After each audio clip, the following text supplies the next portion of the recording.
A la industria del cine yo creo que por ahora le está perjudicando. Al cine en sí no estoy seguro de que le esté perjudicando. A la industria del cine le está perjudicando porque ha irrumpido con muchísima más violencia de la capacidad de adaptación del sector. Me explico. Al final, como he dicho antes, a finales de los 90 aparece esto. Y esto es una gran oportunidad para el cine. O sea, la capacidad de distribuir tu contenido a todas partes de manera muy barata y a la vez, y que de verdad llega a todas partes, es maravilloso.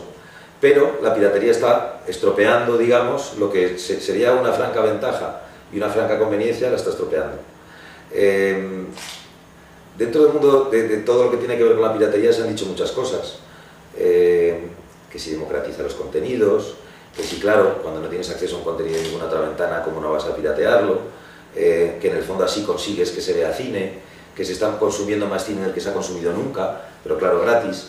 Entonces tú me dices, a la industria, ahora mismo la industria, la pirata, las nuevas tecnologías y por tanto la piratería está teniendo un efecto francamente negativo. Sin embargo, las nuevas tecnologías bien utilizadas serán un efecto francamente positivo.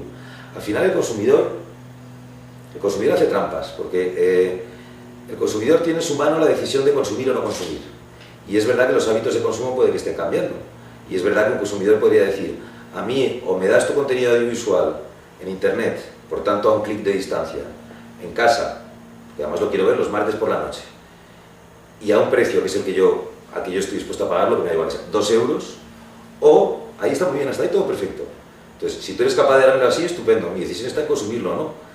Lo perverso es la decisión final, y si no me lo das, te lo quito. Eso es lo que está mal. Yo puede que quiera comprar camisas a 40 euros en una determinada calidad y además que me las traigan a casa, pero lo que yo no le digo al Corte Inglés es, o tú me las vendes a 40 euros, son hechas a medida y me las traes a casa, o yo el domingo por la noche entro en el Corte Inglés y me las llevo.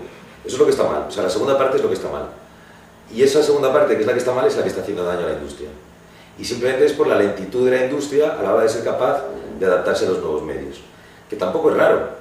O sea, al final los nuevos medios siempre han ido mucho más rápido que las industrias. Es normal que tarden en adaptarse. La música también tardó muchísimo en adaptarse. Y la música tuvo el coste discográfico que tuvo. Lo que pasa es que, claro, la música y el audiovisual, y en concreto el cine, son distintos. Porque la música tiene la industria musical tiene 3 patas, digamos, ¿no? Que es la pata editorial, la parte discográfica y la parte en vivo.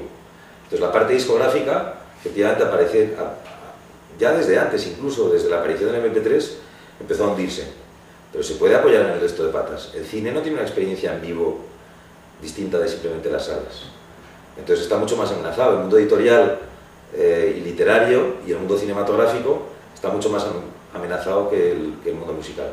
Entonces sobre la industria está teniendo un efecto negativo, cuando en realidad creo que a medio plazo tendrá un efecto positivo.